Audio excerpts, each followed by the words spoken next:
എല്ലാവർക്കും നമസ്കാരം. നിങ്ങളിപ്പോൾ പശു ഫാമൊക്കെ ഉള്ള ആൾക്കാരാണെങ്കിൽ നിങ്ങൾക്ക് ഏറ്റവും ഇമ്പോർട്ടൻ്റ് ആയിട്ട് വേണ്ട ഒന്നാണ് മിൽക്കിംഗ് മെഷീൻസ്. സോ എല്ലാവർക്കും മിൽക്കിംഗ് മെഷീൻസ് അറിയാം, പക്ഷെ ഒരു മിൽക്കിംഗ് മെഷീൻ വാങ്ങുമ്പോൾ നിങ്ങൾക്ക് എന്തൊക്കെ നോക്കി വാങ്ങണമെന്ന് അറിയുന്നില്ല. സോ ഈ വീഡിയോ നിങ്ങൾ ഫുള്ളായിട്ട് കാണുമെങ്കിൽ ഒരു മിൽക്കിംഗ് മെഷീൻ നിങ്ങൾക്ക് എങ്ങനെയൊക്കെ വാങ്ങാമെന്ന് നമ്മൾ ഡീറ്റെയിൽ ആയിട്ട് പറയുന്നുണ്ട്. സോ വീഡിയോ സ്കിപ്പ് ചെയ്യാതെ ഫുള്ളായിട്ട് കാണുക, കൂടാതെ ചാനൽ സബ്സ്ക്രൈബ് ചെയ്യുക. അടുത്ത നമ്മുടെ മിൽക്കിംഗ് മെഷീൻസിൽ നമ്മൾ ഇമ്പോർട്ടൻ്റ് ആയിട്ട് നോക്കേണ്ടതെന്ന് വെച്ചാൽ അതിൽ യൂസ് ചെയ്തിരിക്കുന്ന പമ്പ്. ഇപ്പം നമ്മൾ പൊതുവെ നോക്കുകയാണെന്ന് വെച്ചാൽ നമുക്ക് എല്ലാ പമ്പും ഒരേപോലെ ഇരിക്കും, പക്ഷെ നമ്മളത് ടെക്നിക്കലായി ചോദിച്ചാൽ മാത്രമേ അതിലുള്ള പ്രശ്നങ്ങളൊക്കെ നമുക്ക് മനസ്സിലാക്കാൻ പറ്റുള്ളൂ.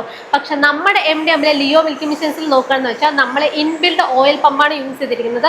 So inbuilt oil pump use ചെയ്യുന്നതുകൊണ്ട് തന്നെ എന്താണ് അതിനൊരു പ്രത്യേകത എന്ന് നോക്കിക്കഴിഞ്ഞാൽ നമുക്കതിൽ ഓയിൽ കൺസപ്ഷൻ വളരെ കുറവായിരിക്കും. അതുകൊണ്ട് തന്നെ നിങ്ങൾ ഇടയ്ക്കിടയ്ക്ക് ഈ ഓയിൽ മരുന്ന് ആവശ്യമൊന്നും വരുന്നില്ല. അടുത്ത് നമ്മൾ ഇൻബിൽഡ് ഓയിൽ പമ്പിന്റെ വേറൊരു പ്രത്യേകത എന്താണെന്ന് വെച്ചാൽ ഇപ്പൊ പഴയ പമ്പൊക്കെ നോക്കുകയെന്ന് വെച്ചാൽ അതിൽ ഫ്ലോ വാൾവ് കൺട്രോൾ കൊടുത്തിരുന്നാം.